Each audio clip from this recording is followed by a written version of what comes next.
X. There is a legal clock ticking on every old debt in America, and the moment it runs out, no debt collector, no collection agency, and no attorney can force you to pay it through the court system. The debt does not disappear. It still exists on paper. But the law strips away the most powerful weapon the collector has, the ability to sue you and win.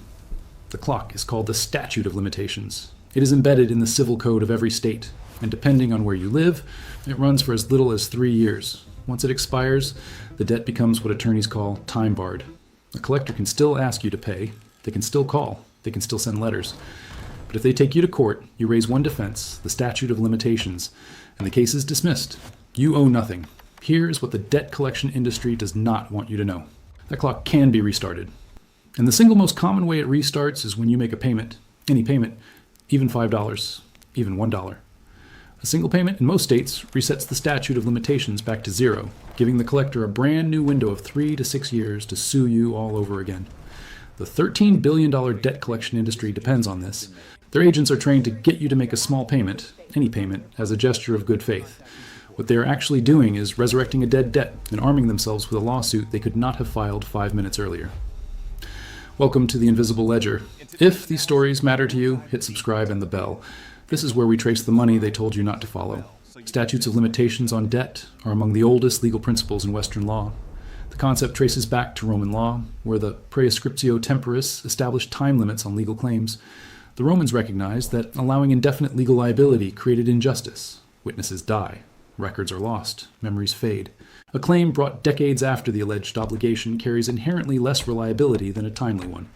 This principle was carried through English common law, adopted by the American colonies, and codified in the civil statutes of every state following independence. In the United States, the statute of limitations for debt varies by state and by the type of debt.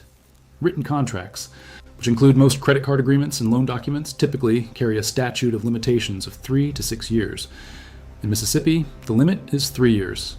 In California, it is 4 years, under Code of Civil Procedure, Section 337. In New York, it is 6 years. In Ohio, it is 6 years for written contracts under Revised Code Section 2305-06. Some states extend the period to 10 or even 15 years for certain types of obligations, such as judgments. The critical point is that the clock starts on the date of the last activity on the account, which in most states means the date of the last payment. This is where the trap is set.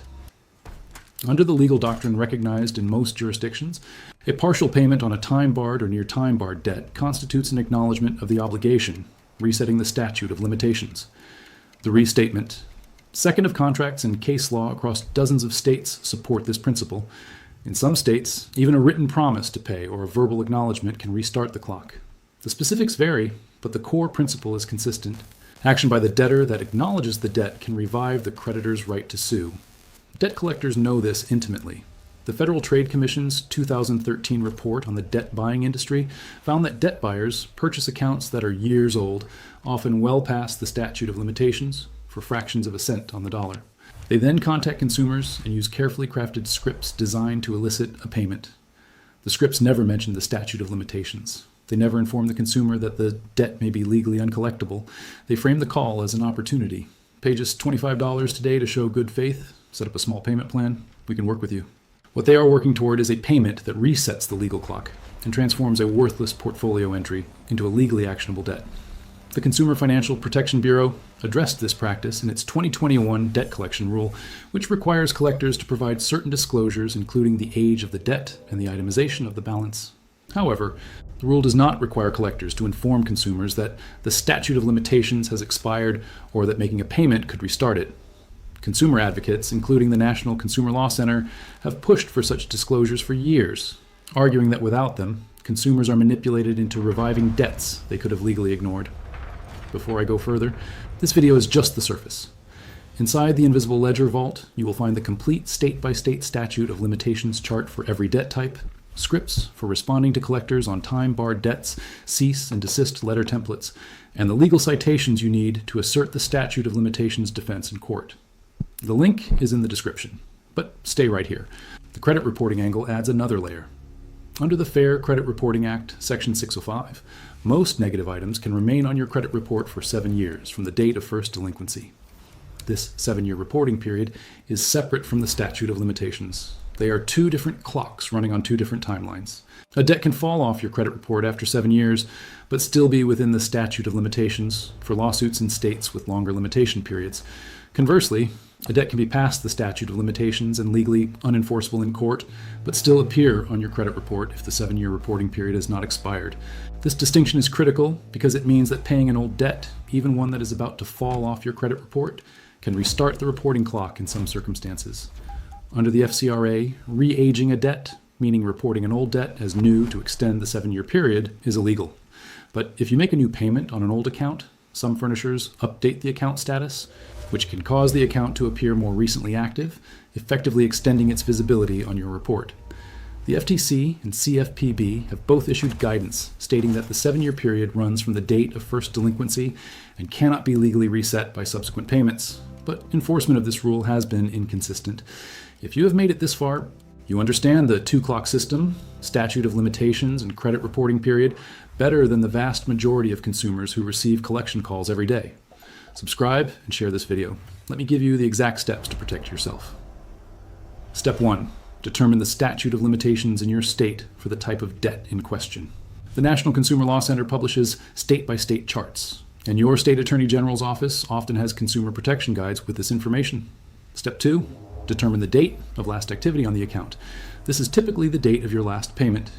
If you have not made a payment in 4 years and your state's statute of limitations is 4 years, the debt is time barred. Step 3.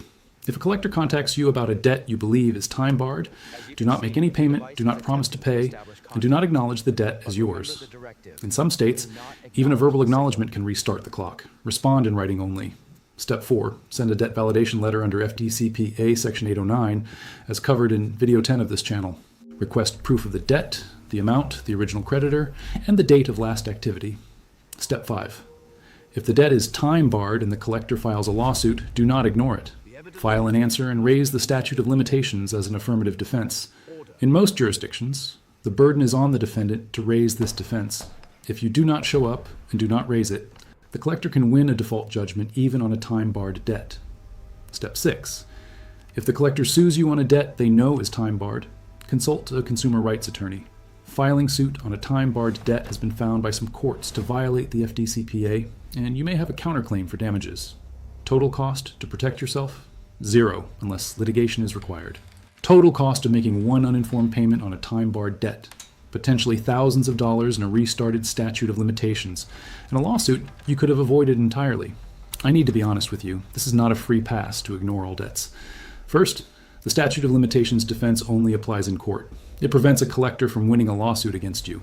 It does not prevent them from calling, writing, or reporting to credit bureaus within the FCRA's 7-year window.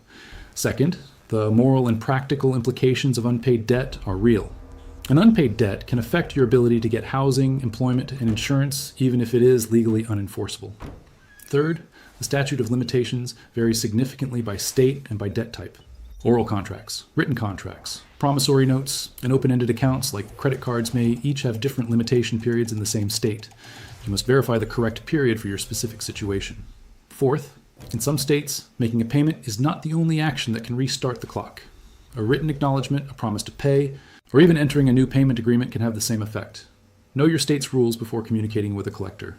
And fifth, some collectors file lawsuits on time-barred debts knowing that most consumers will not show up. 70% of collection lawsuits end in default judgments. Your knowledge means nothing if you do not use it in court. Your great-grandparents settled debts face-to-face. They knew their creditors by name. They knew what they owed and why. For centuries, debts had a natural lifespan. If a claim was not pursued within a reasonable time, it died.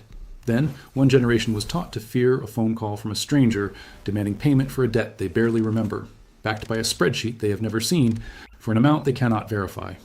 And that fear was worth $13 billion a year to an industry that profits from silence and ignorance. There was not a stronger legal claim. There was just a debtor who did not know the clock had already run out. Subscribe and share this video. Every share gives someone the calendar date that changes everything. The next vault opens soon. And what is inside involves a tax form the IRS sends when your debt is forgiven. A form that turns canceled debt into a tax bill that can be larger than the original balance.